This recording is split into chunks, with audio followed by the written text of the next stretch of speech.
If you a shooter, then you know I'm gonna shoot.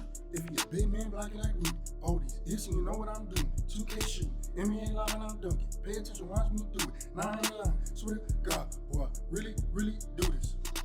Bullshit, can't get me off it. Cross it over often. Step back, look so awesome. Like millions of other kids, you dreamed of one day being in the NBA.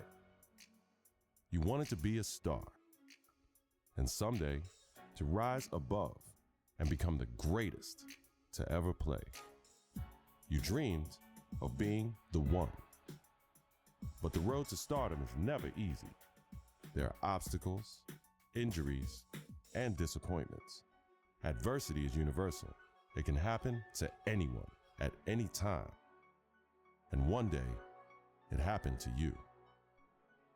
You went from being a guaranteed lottery pick to a kid who may never even play college ball again.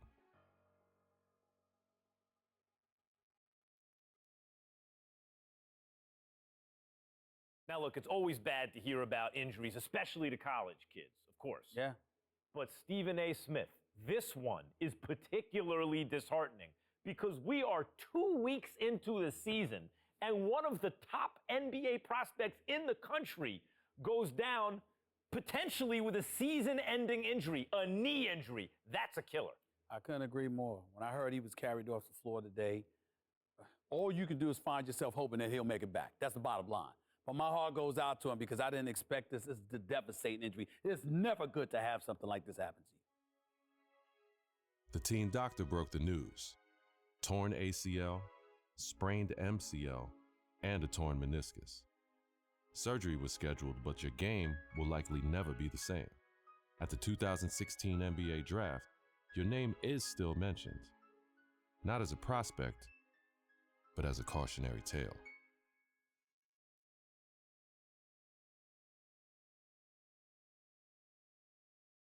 Now, there's another huge story in this year's draft. A record number of underclassmen, 30 of them, undrafted.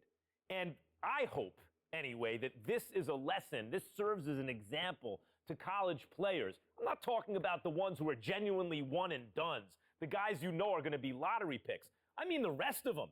They're not sure shots. You're not sure they're going to be lottery picks.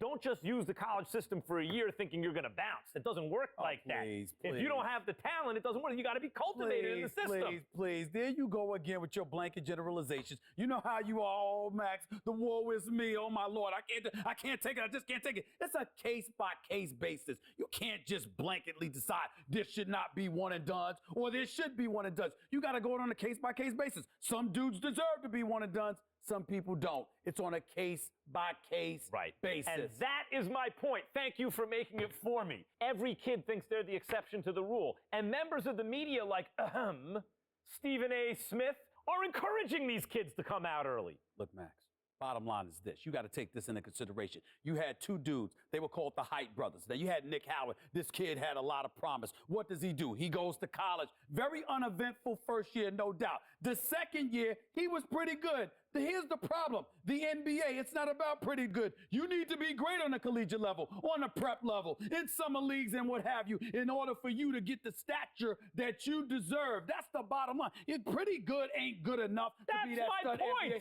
That's exactly my point. Let me finish. There's another example. I did say the Height brothers. I wasn't talking about one individual. I was talking about two. What happens? One and done in a different way. 1 year, one ACL injury later, and look where he's at now. His future is clearly uncertain. So you got to take advantage of that opportunity because you never know when an injury is going to cost you everything.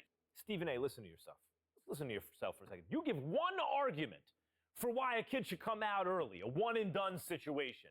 I can give you 30 arguments this morning alone why they should stay in school. And now you have to wonder what a kid like Nick Howard, who has given up his college eligibility, does next. What does he do next? First of all, don't sweat the technique. The argument, or one argument, as long as it's strong enough, that's all that matters. That's number one. Number two, the Height brothers was something special. What they really, really need to do. I'm going to tell you what they need to do, Mac. They need to get back to playing together. My sources are telling me the ACL injury has been completely healed. So go on a pro-am circuit. Go in summer leagues. Do what you got to do to get back on the court together to remind everybody of what you once were. Because once you pull that off, the sky's the limit.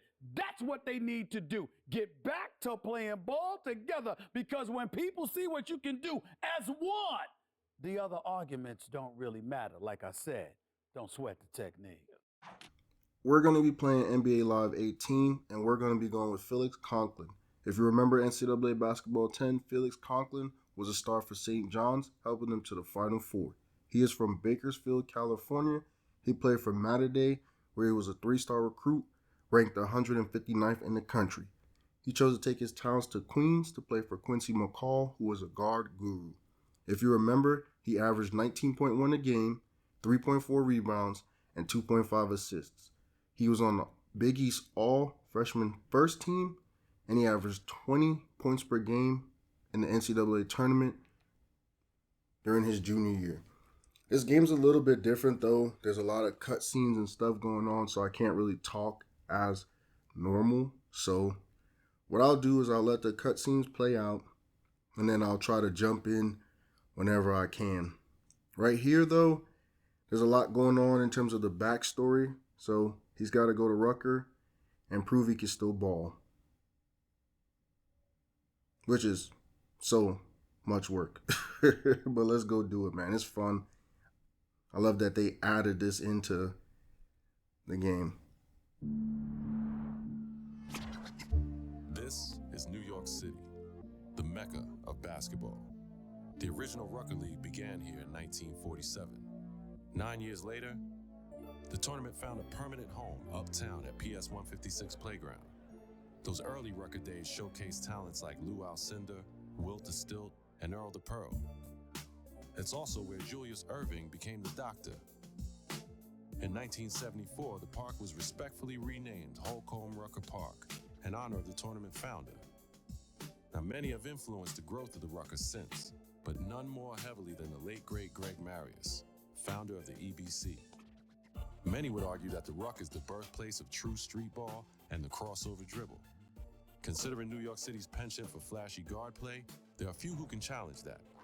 After the legendary exploits of Rucker alumni like Rod Strickland, Rafer Alston, and Kyrie Irving, it goes without saying that getting crossed up or banged on can happen to anybody at any given moment here. It's no wonder that this unassuming uptown playground has become the most widely recognized street ball court in the world. Rucker Park, Harlem.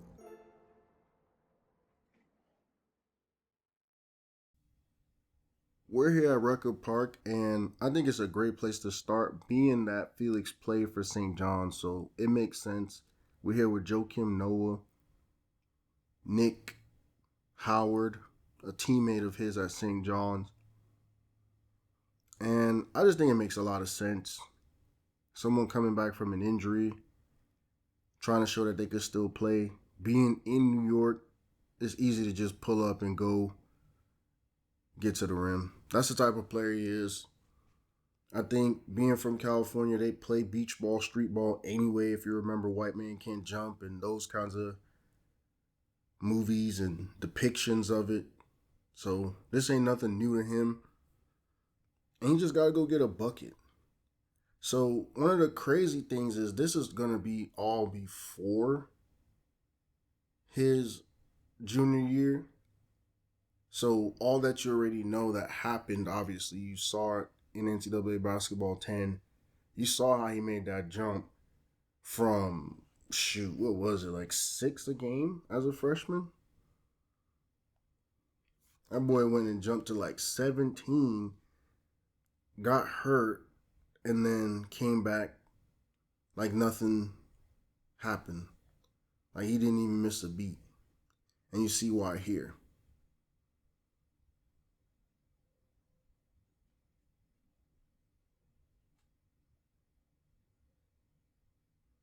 So after a successful debut at Rucker Park, they're talking about going out to Venice. So now they'll be going out to his territory and where he's from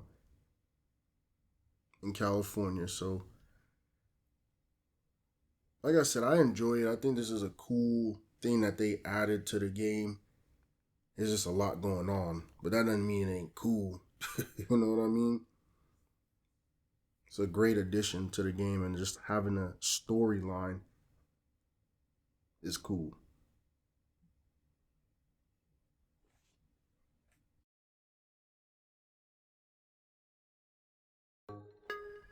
Beautiful Venice Beach, a place like no other, fit with a cast of characters and all the sun, sand, and shoreline you can handle. But Venice Beach basketball brings a completely different kind of beauty to the beach. A beauty made of long-range jumpers, meta-world peace-level defense, and some of the best athletic ability in the West. And it ain't news. Since the heyday of the OG Ray Lewis dropping 50 on Michael Cooper in the 80s. Since Freedom Williams put up 75 in a college game. Since Ron Beals created the trend of street ball legends pushing the pros to their very limits under the scorching California sunshine. Long before baggy shorts and the elbow sleeve became the universal uniform of choice, every guard at Venice has been a menace. And the rule here is, you reach, we teach. Teach your defense the definition of pressure, and big men, pack a lunch. It's gonna be a long day down there in the paint. Out here, the days are long, and the handles are strong. Are you ready to get busy on the beach? Venice.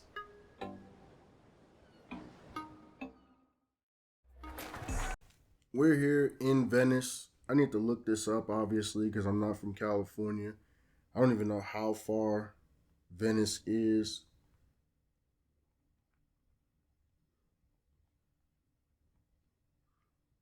It's about an hour away from where he went to high school. So he gonna do what he does best, in my opinion, and that's get to the rim.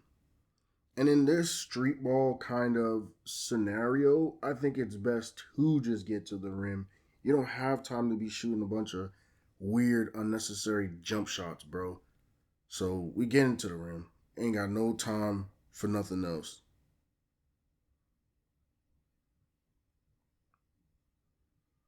Because it all counts the same in street ball, in my opinion. So let's just attack. Just keep being on the attack. Make them have to guard you. And he's surprisingly athletic. He's like 6'5", 190, I believe. So he's not the biggest player in the world.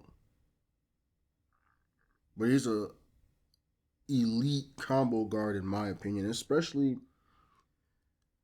they have him playing like the small forward position and stuff like that when he was in college. But to me, this guy's a combo guard. He's not really a forward. He's like a Tyler Hero type player. Austin Reeves, Desmond Bain, Quentin Grimes, kind of like player. So I'm interested to see too, like in the league, if he turns into a 2 guard. Now we're going to Seattle, the crossover game. This will be the first time, I think, going against like collective NBA talent. Like you've seen the first 2 matchups in Rucker Park and in Venice. It's like a few NBA players sprinkled in. But this should be more controlled, more of an NBA-like game. Gray skies over Puget Sound, and plenty of umbrellas on sale in Seattle.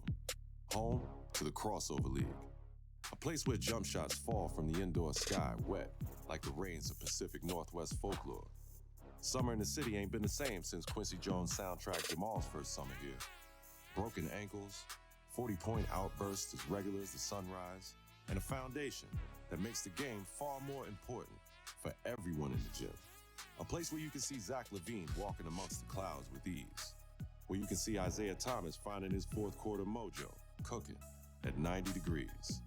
A place where undersized dunk champs like Nate Robinson first flew through the Summer League trees. Yeah, it can get a little bit gray outside, but in the gym at Seattle Pacific University, the matchups and highlights are considered some of the most colorful in the world of summertime ball.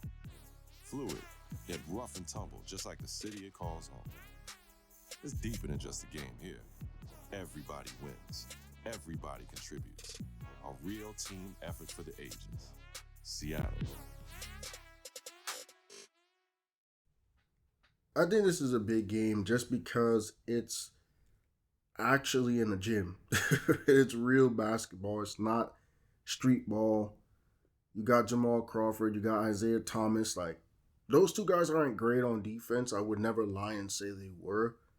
But now you're actually going against NBA talent in a real game type setting. But it's still not going to pass the ball, right? Like, this is my time to show what I could do. There's no reason to be trying to showcase it. Like, yeah, I'm going to pass the ball. Nick Howard, give him some buckets. He hasn't really been able to score.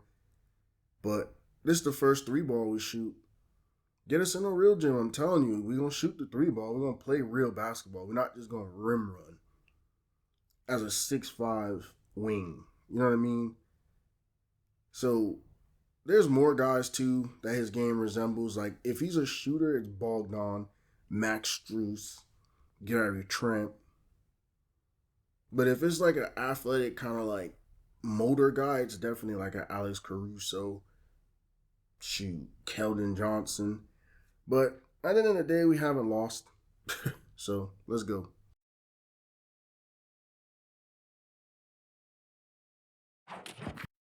And there was some excitement last night in the Pacific Northwest on the Pro-Am circuit as the Hype Brothers made their debut at Seattle Pacific.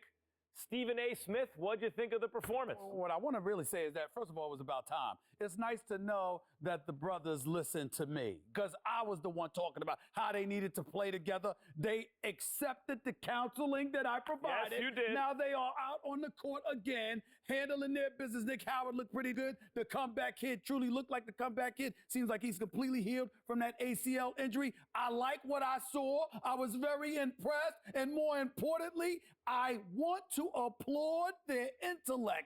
Listening to the wisdom that I espouse, they deserve a lot of credit. You just love taking this bow, don't you? And look, I'm not taking any credit away from them, or for you for that matter. Okay. But shouldn't we contextualize this a little bit? It was a very impressive performance. There's no denying it. But it is one game. And how shall I say this? I think we need to be cautious about overstating the level of competition here. Well, there's no doubt about that, but at the same time, it's whether or not they're taking the proper steps towards prosperity. Bottom line is they did step one. Now, step two, I'm hearing they're going to show up in the Dykeman League. We're hearing that they're going to show up and perform there. We'll see how they do in that particular situation. But the hype is real because people who have watched them over the years are seeing similarities now to what they saw back then. And that's the most important believe point. the hype? I'm not saying believe the hype. Don't believe the hype, but believe the hype. I'm not saying believe the hype. I'm not saying don't believe the hype. I'm simply saying don't poo-poo anything right now. Let's wait and see. Let's wait and see. Saying, are you accusing me of poo-pooing? Possibly, quite possibly. I may have you are poo-pooed a little negative, bit. Max. You are negative, I may have Max. poo-pooed a little bit. Maybe.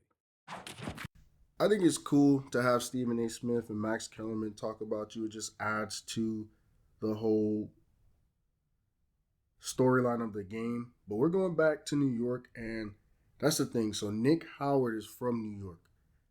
I know it said in NCAA basketball 10 he was from New Hampshire, but a lot of New York City players go to Brewster Academy, like Donovan Mitchell, for example.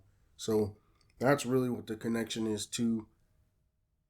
Obviously, Felix is from Cali, but Dykeman is a great place to play ball and show what you could do. Back to the street ball, though. The sun shines brightly over the high court of Uptown Hoop Dreams, precariously divided between Washington Heights and Inwood.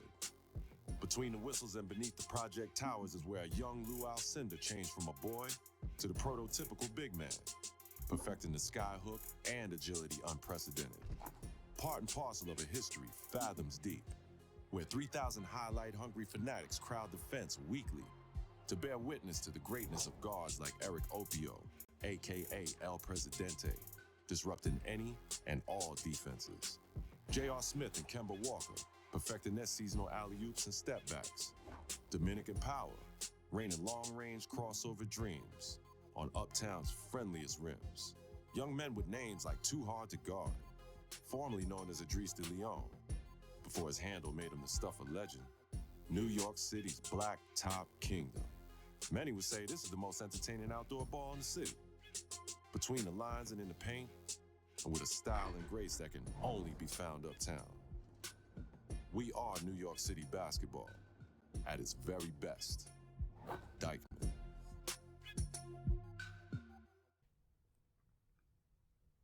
This time around, I believe Kevin Durant is in this game. Kyrie Irving's in this game. So, yeah, Kevin's on our team. Kyrie's on our team. So that's cool. The only difference between this and Rucker Park is this is an actual league. Like, I remember back in the days, people would pull up to play in this league. Rucker was more like an open run on a historical court, but this Dykeman, you see right here, we're all wearing jerseys and stuff. Like, it's a real league. I think Kemba's on the other team. I don't know who else is on the other team. Don't really matter because they can't guard up. So it don't even matter. Like I said, we're not in a scenario where I really need to play make, but shoot. A couple of these plays are just too easy. Like, yeah, we're going to get to the rim. There's nothing you can do about it. And this kind of looks a little bit like what we did with Tim York with the bully ball. Like, we're literally just going to put our head down and try to get to the rim. Like, you're either going to move out the way or get ran over. Then there's a little bit of nuance and touch to the game, but for the most part, we try and call game right here, bro. Lucky for us, they got the rebound, and that's game.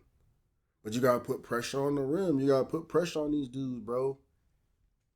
What is James Harden talking about? All right, so what do you want to do now? Okay, so now we're going to go to the Drew League, going back to LA. So that's the cool thing, like I said, again, of having Nick being from New York, Felix being from California, is we keep going back and forth, back and forth. Now we're going back to California. That's another thing, I ain't going to lie. This is a long, drawn-out process, I will say. I just want to play basketball. It's cool to have this. And like 2K, the server shut down after a couple years, so then you can't do all the story mode stuff. So I'm not really mad.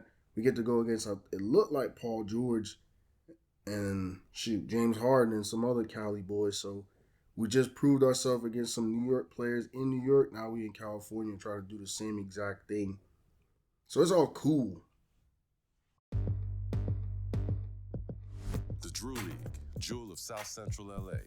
Since 1973 in the activist dreams of one Mr. Alvin Willis on the corner of Compton and Firestone. A 6-team startup turned invite-only ball player's dream. Designed to motivate the community and destined to redefine West Coast Pro-Am basketball. Iconic head-to-head battles with the likes of Harden, Young, DeRozan, and Kobe. Hotbed for countless young high school, street, and college stars just the same. And the word on the street is, no excuse, just produce. Mr. Dino Smiley commissioned a change in '85, and the pros showed up to 120th and Compton by the dozen in 2011, completing the transformation of King Drew Magnet High, from just another school gym to a fully bannered arena for one and all in the heart of Compton. All for the community, all for the game, all for love. The Drew League, Compton.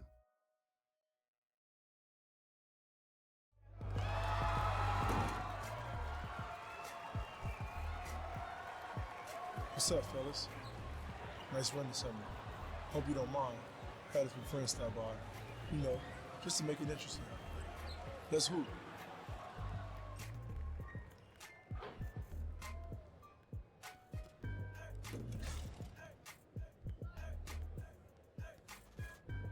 Them boys went and stacked the heck out this team. They got LeBron on there, Drummond on there, Paul George, DeMar DeRozan, but I'm the one dunking. Ain't that crazy? Let's go. We back in California, man. And I've realized ever since, Nick, ever since the crossover, then we go to Dykeman, and now we're in the Drew League. We're playing real basketball now. It's not just straight street, if that makes sense. There's a little bit more uniform and kind of like a more official tone to this kind of basketball. And I'm a scorer, so again, it's already understood what I'm going to do.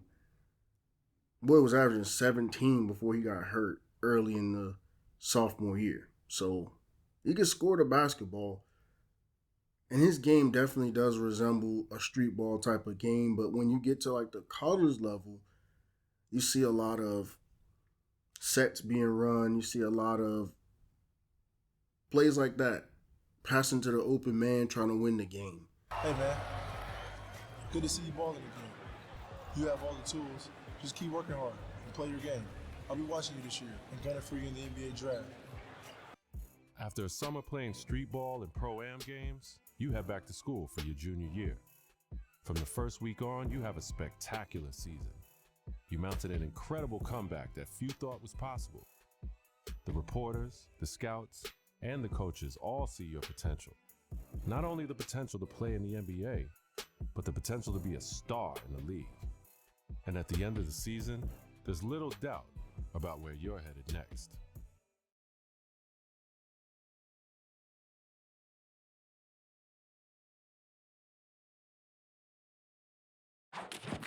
Stephen A., it is one thing to come back from a catastrophic knee injury. That's hard enough. But there is a consensus now, and I agree with it. Comeback Kid is better now than he was before. I mean, he has come all the way back and then some. Well, I appreciate the intellect on your part because it's indisputable, and why make a point that can be disputed. You're very, very wise not to do that, Max Kellerman. I'm very proud of you. But in the end, here's the bottom line. He's exceeded all expectations. He's going about doing the things the right way. He's expanded his skills in the pro-am. Everybody has noticed. That's a very, very big deal. So I'm very happy about that. It is. So far be it for me to agree with you. But look, there were questions heading in. There were skeptics who had these questions, and I think at this point, it is safe to say that this is NBA ready. You know NBA ready when you see it, you saw it, this is NBA ready. He's got a mentor in James Harden now, from what I'm hearing. Scouts and general managers in the NBA have been lauding his talents. They say that this kid is real, he's ready, he's legit. So when we look at it from that perspective, the next thing up is the NBA scouting combine. He performs on that level. Obviously, that's a big deal. Now, we'll all be watching. We'll wait to see what happens. But guess what? We wouldn't be able to watch you if you weren't invited. So the fact that you were invited is a big deal, and major props to him for that. And we will be there. ESPN will be there from Chicago, updating our live ESPN mock drafts. It will be an interesting several days in the Windy City. Go. It's fun seeing Max Kellerman and Stephen A. Smith talk about the comeback. I've already played spoiler. You already know what happened during the season with the 19 points a game. For me, though, I'm just ready to get drafted. This whole story mode is cool. It's just long. It's just so drawn out. So we're heading to Chicago, leaving Nick Howard behind, leaving street ball behind. But obviously, I'm going to take everything that we learned and did, because when you look at the college game, there's a lot of sets being run. There's a lot of do the right thing, be in your spots. I don't think that's the case with Quincy McCall. He's more of a practical coach, a lot of man-to-man defense, like a lot of play the game. So I think players like Felix will always thrive. We've seen it before. Like we've seen, for example, Ben Hopkins play his whole game, translated right to the NBA. Same thing with Tim York. Same thing with Vasher. So at least St. John's is not one of those places where your game goes to die and you have to play the system. You could actually play basketball, and you've seen, right? Hopkins, top 10 pick. York, top 5 pick. Vasher, top 10 pick. So it's worked to this point. We just need to see how Felix's game translates. And he was the best scorer out of all these guys. You see it here. He averaged 19. None of them did that. He's the best scorer at St. John's in years. And yeah, they got to a championship, those other guys we talked about, but you had all three of them at the same time. And then some, by the way, other NBA type players. Felix was really out there with the leftovers. That's why he was able to be the best scorer St. John's has had in a while. So you see it here in the combine. He could score the ball. We're trying to play make, get that draft stock as high as possible. We've gotten it up to the lottery now. Tough finish. And that was the whole purpose of this combine. So now, after a good showing at the combine, I'm interested to see which team in the lottery is going to take a chance on him.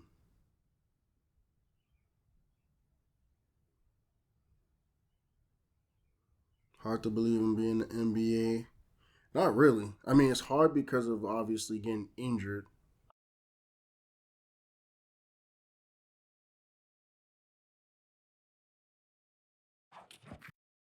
As we have discussed, this is one of the deepest draft classes to come out in what, Stephen A., the last decade or more? And yet, in spite of all that young talent coming out, the story that has dominated the headlines heading into the draft is the story of the comeback kid, of course.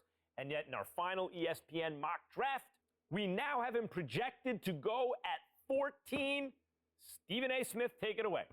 I have no idea what anybody's thinking about right now. As far as I'm concerned, this kid is a lottery pick. I'll admit the combine performance was less than stellar. There's no denying that. But it doesn't usurp what he did his junior year. And then you combine that with the adversity that he's faced and everything that he's had to overcome. I say give the kid credit where credit is due. I'm going to repeat myself and be a bit redundant here. I think the kid has heart. I think he's the steal of the draft. And I clearly believe that he is a lottery pick and he should be no less by anybody. The kid has heart, there's no doubt about it. But now we've seen how he performs against or compared to other NBA caliber talent. And you know what? It gives me no pleasure to say this. You sure? Yes. You sure? No. You look pretty happy saying it. No, I'm rooting for the kid. You're sure? Yes. I hope his mama's watching. I mean, come on. As Puff said, what do I say, Stephen A.? I tell it like it is. You tell it how it might be. I'm just telling you how it is. I got you. Water finds its level. I think we got him right. I hate to say it. I think we got him right. You know, I'm not going to argue with you about this. I am not going to engage in a back and forth with you with just a little soliloquies on this matter. What I'm going to do instead is let you talk. I hope you keep talking. Keep on talking right now. Because all I'm going to do is say to them, run the tape over and over and over again. And when this kid goes out and proves you out, for the blasphemous individual that you are, you're going to have to apologize on national television. And I'm just going to sit there and say, roll the videotape. It will give me pleasure to apologize if I'm wrong. I'm usually not.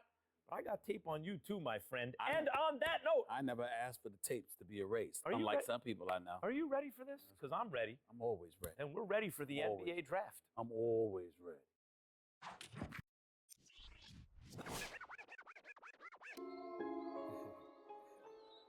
Yeah, the cash came, I ain't tripping on a past flame. Even if they were dimes, how many tens want my With the first pick in the 2017 NBA Draft, the Philadelphia 76ers select Markelle Fultz.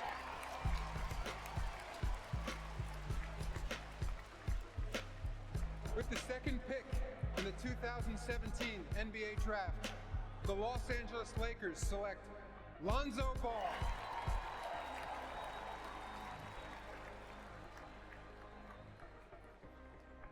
With the third pick in the 2017 NBA Draft, the Boston Celtics select Jason Tatum.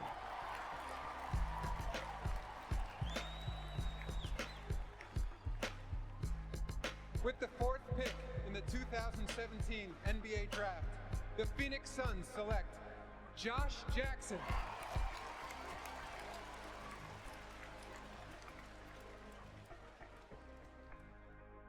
With the fifth pick in the 2017 NBA Draft, the Sacramento Kings select De'Aaron Fox.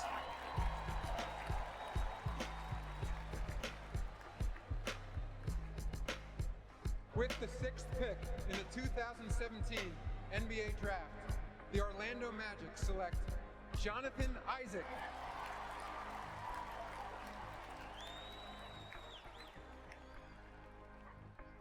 With the seventh pick in the 2017 NBA Draft, the Minnesota Timberwolves select Lauri Markkanen.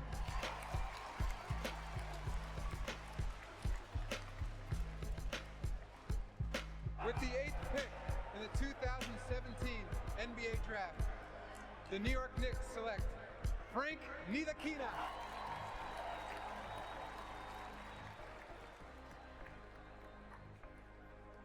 With the ninth pick in the 2017 NBA Draft, the Dallas Mavericks select Dennis Smith Jr.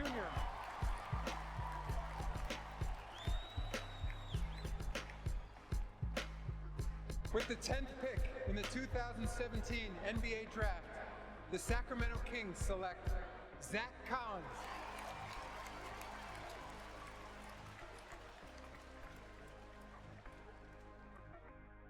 With the 11th pick in the 2017 NBA Draft, the Charlotte Hornets select Malik Monk.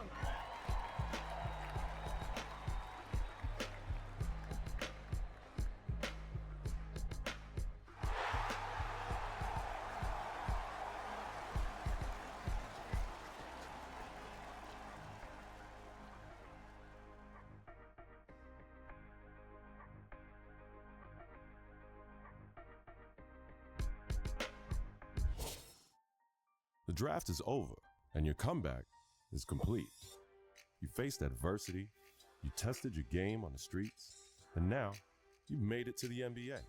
But your rise has just begun. So remember, greatness doesn't come easy, but by choosing your own path, it's always within reach. So, are you ready to be the one?